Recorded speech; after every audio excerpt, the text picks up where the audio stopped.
Mon Seigneur et mon Dieu, je crois fermement que tu es ici, que tu me vois, que tu m'entends. Je t'adore avec profonde révérence. Je te demande le pardon de mes péchés et la grâce de faire avec profit ce moment de prière. Ma Mère Immaculée, Saint Joseph, mon Père et Seigneur, mon ange gardien, intercédez pour moi. Je ne pouvais pas m'empêcher, en lisant l'évangile d'aujourd'hui, de penser à l'ouragan qui a frappé il y a quelques jours l'Amérique centrale. J'ai un ami du Guatemala qui fait ses études ici à Genève et qui m'a raconté comment pour ses parents ça n'a été qu'une inondation au jardin, mais qu'il y a bien sûr plein de gens, plein de monde qui ont tout perdu et d'autres qui sont décédés. Eh bien, nous prions maintenant pour les défunts et pour ceux qui sont restés sans rien. Et notre prière voudrait secouer le cœur de tous ceux qui pourront les aider sur place. On aimerait qu'ils voient chez eux des frères, comme le pape nous encourage à le faire. On prie pour qu'ils soient, pour eux, les yeux et les mains de Dieu. Eh bien, j'ai pensé à cette catastrophe parce que Jésus, tu nous parles précisément de ta venue aujourd'hui en la comparant avec ces types d'événements si durs. Durs parce qu'on y perd tout, même la vie. Des événements aussi qui arrivent très souvent de façon soudaine, sans connaître presque le temps pour s'y préparer. Comme cela s'est passé dans le jour de Noé, ainsi en sera-t-il dans le jour du Fils de l'homme. On mangeait, on buvait, on prenait femme, on prenait mari, jusqu'au jour où Noé entra dans l'arche et où survint le déluge qui les fit tous périr. Il en était de même dans le jour de Lot. On mangeait, on buvait, on achetait, on vendait, on plantait, on bâtissait. Mais le jour où Lot sortit de Sodome, du ciel tomba une pluie de feu et de soufre qui les fit tous périr. Cela se passera de la même manière le jour où le Fils de l'homme se révélera. Eh bien, si on se demande, qu'est-ce que tu veux nous dire avec ces tons forts, Jésus? Je pense qu'on pourrait le résumer ainsi. Ils ne s'y attendaient pas. Ils ne s'y attendaient pas. Ils menaient leur vie comme si ça devait durer indéfiniment. Et du coup, c'est fini. Mais alors, Jésus, de quoi s'agit-il? Je devais vivre dans la peur que tu viennes un jour comme un larron, vu que c'est toi-même qui le dis, une fois dans l'Évangile, que tu viendras comme un larron, ou comme un chasseur. En fait, toi-même, Jésus, tu nous as dit de ne pas avoir peur. N'ayez pas peur. Et Saint Jean-Paul II le répétait. On l'a écouté il y a quelques jours sur ces 10 minutes. Mais alors, je dois dire, Jésus, j'ai mis peur.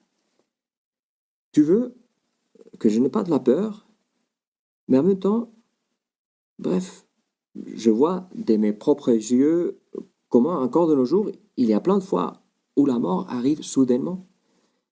Des catastrophes naturelles comme cet ouragan, de tremblements de terre, des explosions comme celle au Liban il y a seulement quelques mois, des accidents sur la route tous les jours, et encore le Covid.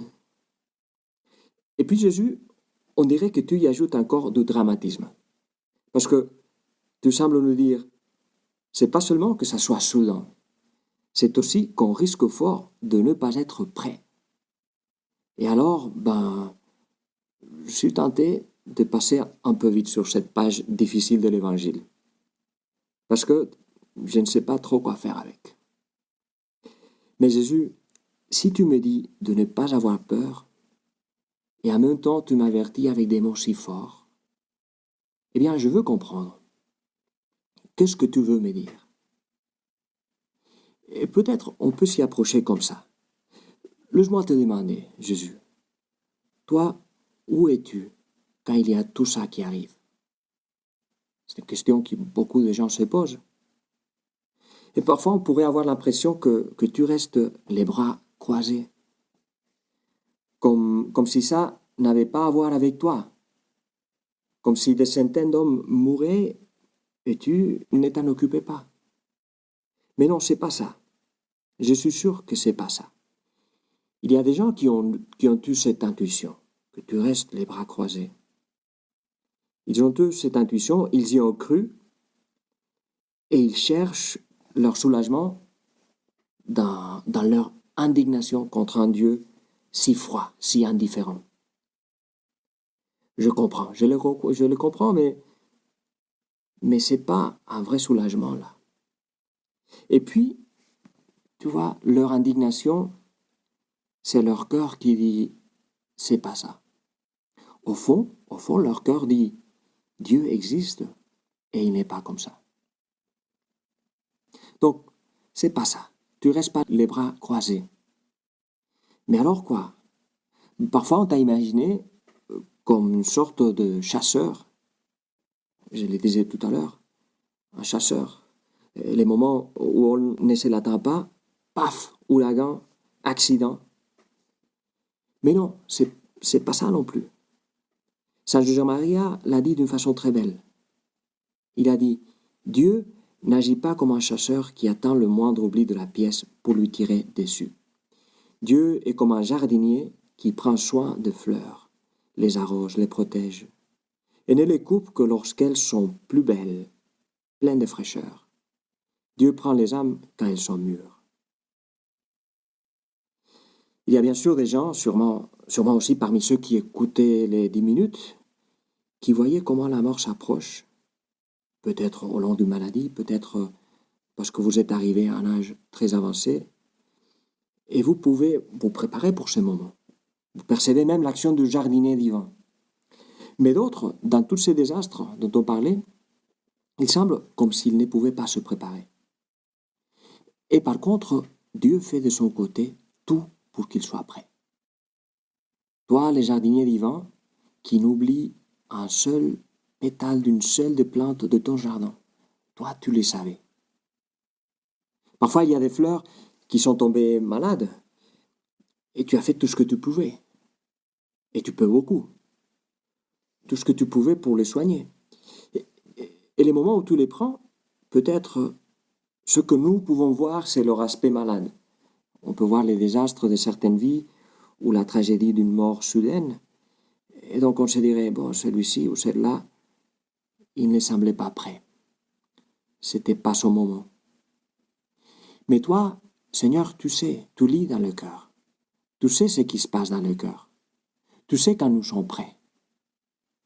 Passons aux gens qui sont décédés à cause de cet ouragan.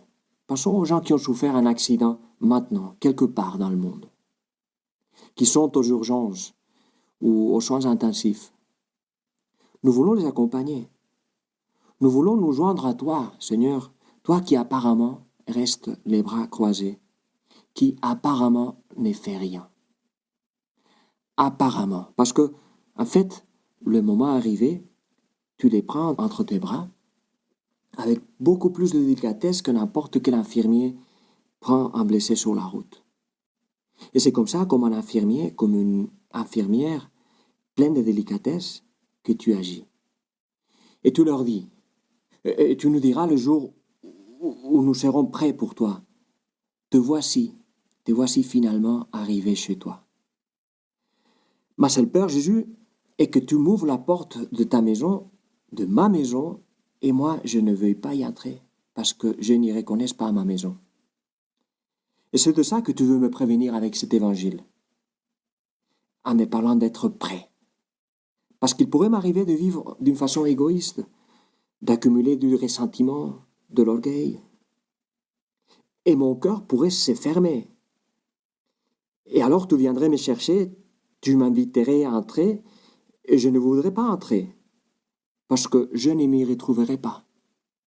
Il me semblerait tout bête, le ciel, tout naïf. Il ne me semblerait pas chez moi. C'est fou, mais ça pourrait arriver. Et c'est ça la seule peur que je dois avoir. C'est ça la peur que tu veux que j'ai.